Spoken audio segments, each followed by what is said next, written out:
All right, y'all, we have a video for notes 1.4 about two-way tables, segmented bar graphs, and association between two variables. And for the 2024 year, I can promise you it will be on your test. So we'll definitely want to make sure we understand how to do this. If this is used in the future, we'll let you know. Okay, so first of all, it says, what is a two-way table? And actually, I'm going to slide down here so I can see this is what a two-way table looks like. And it has two different variables. On this one, the two variables are phone type, and the other variable is your age group.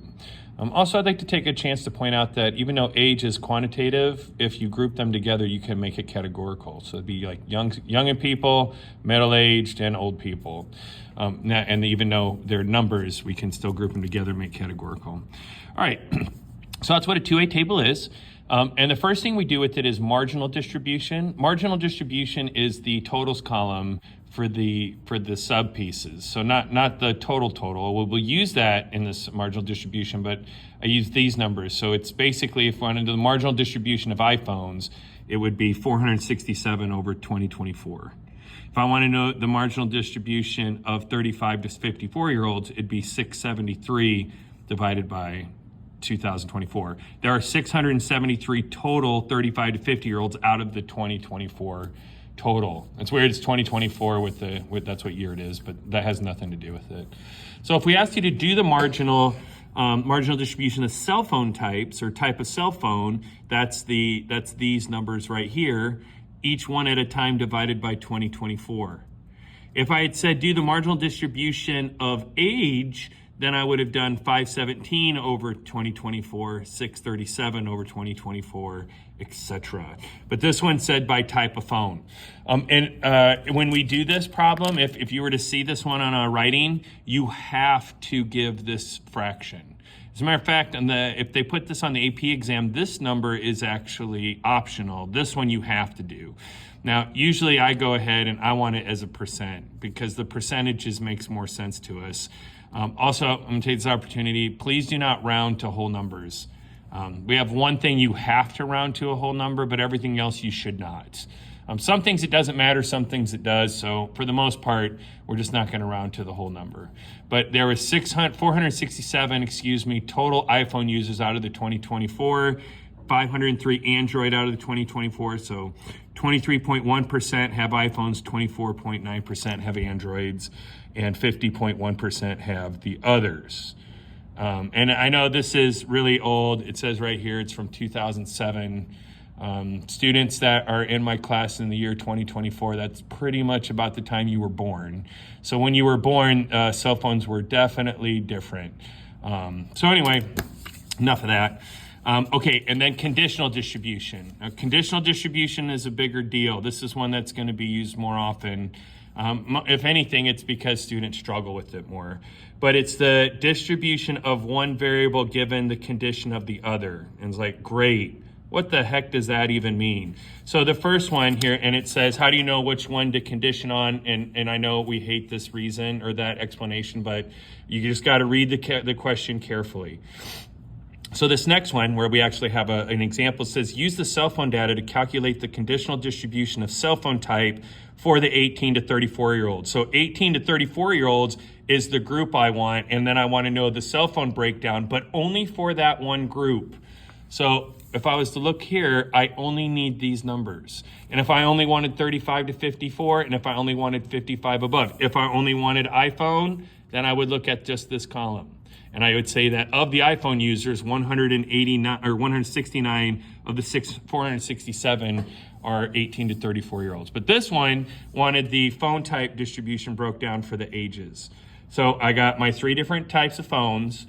I have 517 total 18 to 34-year-olds.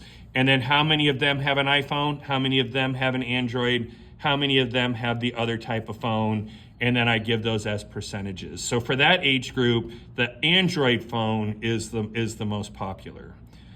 And again, that's just with the information they give us. All right, now that is one of the conditional distributions. To do a segmented bar graph, which is what we're going to go into next, you have to have all of them for one type. So this one says, construct a segmented bar graph of the conditional distribution of phone type by age. So I want the breakdown of phone type. So these are the different types of phone for each of the ages.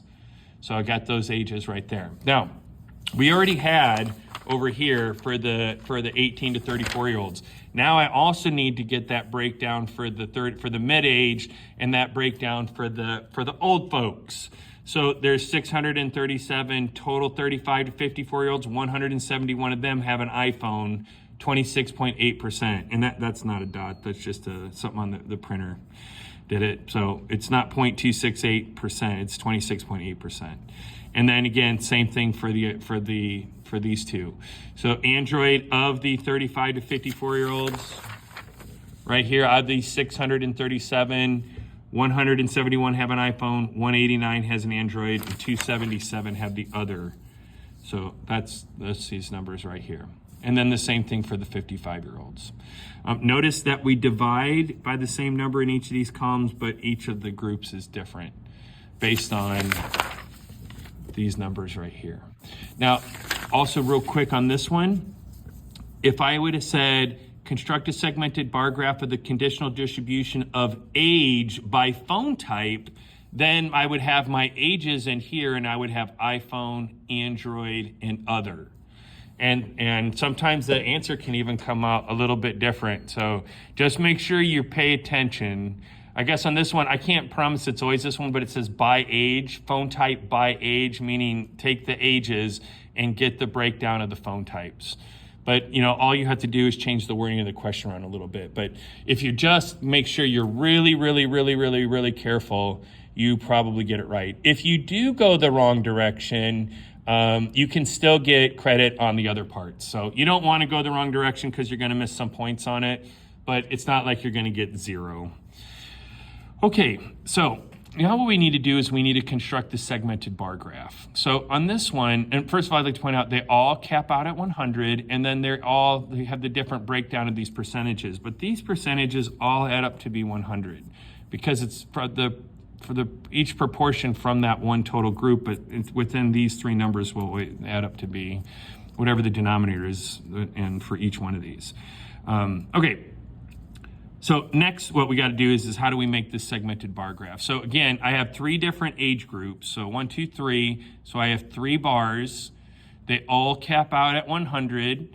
And then you have to get the breakdown. Now, this one here is from on the other page. I don't want to flip back 7 times. So what I'm going to do is I'm going to show you here for the 35 to 54-year-olds, the iPhone, I'm going to come up here. The iPhone I did first, and I graphed that first right here, is 26.8%. So that's barely above the 25%. Don't make it below and try not to make it right on the 25%, but just a little bit above it. Okay, then the next thing you can do is take this number, add these two together, and see where that goes. Or you can use the third one, 43.5%, and that's not going to quite make it down to 50.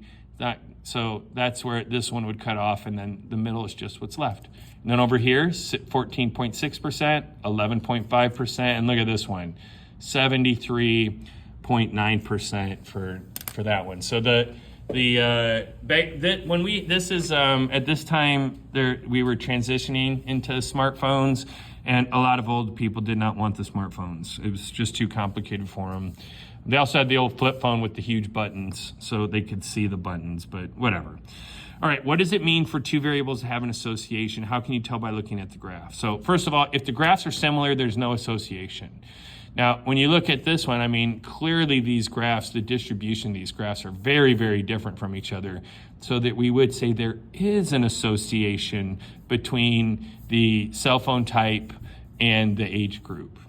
But if it's right here, the values of one variable relate in some way to the other. Like, that doesn't mean anything to us. But if I told you that the person was 55 or older, and I made you guess what kind of cell phone they had, I think everybody would guess other. You wouldn't guaranteed to be right, but you would certainly have an educated guess on which one to pick. Then I have a couple examples of things that are or are not associated. So things that are associated, if one changes, you would expect the other one to change. So if we changed our study time, we would expect our grades to change. If we split between boys and girls, the number of days fishing, which again, it's not like there aren't girls that go fishing every day, and it's not like there's boys that have never gone fishing, but there would be some kind of relationship where boys tend to go fishing more than girls do. It just is. Age and social media outlets used. Old people like me, we don't need a bunch of social media. Young people like you're probably subscribed to 6 different social media platforms. Some things that would not be associated: gender and grade point average, age and enjoying brownies. Everybody likes brownies. And study time and the number of siblings. I don't think the number of siblings you have would have much of a determination on how much time you spent studied. Oh, sorry. That's not very good for videos. Okay, what would it be if there was no association? No association would mean basically that the graphs are the same. They don't have to be exactly the same, but essentially they have the same distribution. And if there's no association, if we ask you to describe it, all you have to say is the distributions are similar, so therefore there's no association. But of course, that's not what our problem's going to be, because that's just too doggone easy. So what ours is there will be an association. So I guess you can make sure you're ready for that. And then what we're going to do is we need to figure out there's a particular way you need to describe that. So the distributions will be different, and then you need to use 2 categories and give the percentages for each to make your conclusion. Okay, so right here's the answer, and again, I have my graph here. Try to keep it all on this page at the same time here. But this one, the distribution is clearly different. I mean, you just take a quick peek at that and you know that it's different. So there is an association between age and the cell phone preference. Okay, but so it is important to know that there is an association, but you also have to be able to write out the write-up correctly. So you're going to say there is an association between the 2 variables. You have to pick 2 categories. So I picked the other phone because of how drastically different these graphs are from each other. This is the most common. This one it's the most common, but way less. And this one it's the least common. So I definitely picked that one. And then I mean, you could have used them because these are different, but I thought the iPhone was the closest. So then I also used the Android. So right here, it says there appears to be an association between age and cell phone preference. The 55 plus crew are much more likely to have the other phone, and then you give the percentage breakdown for each of the 3 pieces. You can't just say 73.9% is by far the most. You have to compare it to those numbers in the breakdown. So that's one of the categories using all 3. Then I used another one. The 18 to 34-year-olds are much more likely to have the Android phone, and then I gave the percentage breakdown of the Android phone usage between those groups. And again, some of you might say, well, 41.4 is not that much bigger than 29.7, but I mean, it's not twice as big for sure, but it's almost 1.5 times as big. Or, the gap between 29 and 41, well, it's almost 30 and 41, but it's about 10.5. But 10.5 on this one, that's 1/3, and this one it's 1/4. So that's a pretty noticeable bump. And then you can add the third group if you want, but again, it better back up what you're saying. And a lot of times they like making the third one so that it's almost the same, so that you really shouldn't explain that. So we're trying to say there is an association because the breakdown's different. You need to give why the breakdown's different. And again, you must use all 3 numbers from that category. And that you just got to make sure that you pay attention. Oh, you know what else I forgot? I forgot to mention this key up here. So make sure you do the key, and don't forget to scale and label the axes. Got to scale and label those axes. Okay, now I got another one. So this one, again, I went ahead and put marginal distribution in there. But find the marginal distribution for each season preference and job type. Of season preference, of distribution of season preference and job type. So we got the season type, we have summer and winter. We have a total of 342 that prefer summer, We have a total of 156 that prefer winter. And if I did it by job type, I have, of my group, 57% of them are teachers, 23.6% are AC techs, and 19.4% work at Macy's. Kind of the idea here was that teachers are going to prefer the summer. If you're an AC tech, you hate work this summer. It's so hot. It is so hot in the summer here. So they have to like the winter better. And then the Macy's employees, it really just didn't matter that much. It's about a 50-50. You know, some of them probably like the sales they make in the wintertime, and some of them probably prefer it because they go on vacation with their families in the summer like everybody else does. So anyway, now this next one, it said find the conditional distribution of seasonal preference for each job type. So each job type means teacher, AC Tech, and Macy's, and then find the breakdown between those two. Okay, so for the teachers, and so I'm only looking at the teacher, and I went sideways on this one. There's 285 teachers, and 263 of them prefer the summer. Of course we do. 92.2. And I guess some of them prefer the winter just maybe because it's not so freaking warm. Or maybe some of them take flash vacations in the wintertime and they don't go on vacations in the summer. There's not that many. Okay, and again, those both add up to 100%. AC Tech, 27.1% prefer the summer, 72.9% prefer the winter. Maybe this group just likes because they get more work, make more money, who knows? And plus, I just made up these numbers. And then Macy's is about 50-50. It really wouldn't matter. There's no reason inherently for a Macy's employee to prefer one season over the other.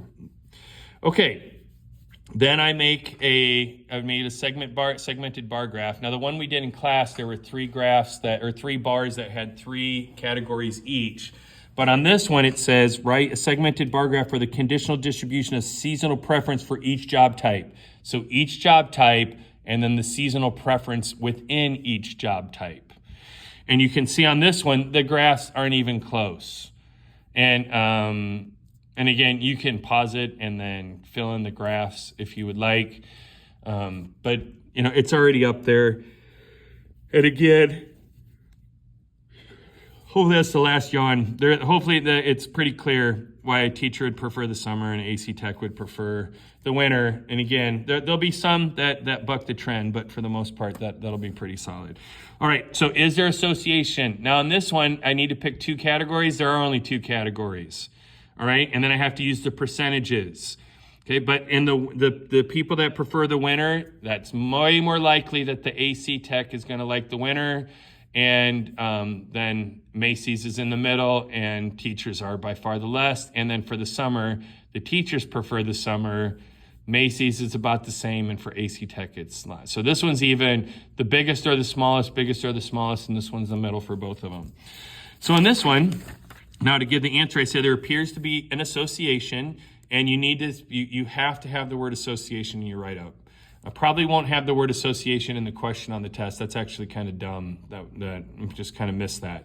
But there appears to be an association between job and seasonal preference. Teachers very much prefer the summer, probably because they're on vacation, 92.2% versus 7.5%, or 7.7%, sorry. It looks like because of rounding, those don't quite have to be 100, but don't worry about that. And AC techs prefer the winter when the attics aren't well above 100 degrees. And the Macy workers, it's about the same. So anyway, that's a slightly different way of comparing them than the one we did in class on the first time. And again, it just kind of depends. You could have said more like the other format that said, teachers are much more likely to prefer the summer 92% versus 27.1% for AC Tech and 48.5% for the Macy's. But again, on this one, it's one group really prefers one group really prefers the other, and the other one just doesn't care. That's also a pretty good way to describe it. And again, like I said, this one, it breaks down a little bit different, but I'm using all the percentages, and I used all three, but you wouldn't have to. Anyway, so that's there it is. That's a slightly different version of the same thing. Don't forget to label your axes, and don't forget to do the key.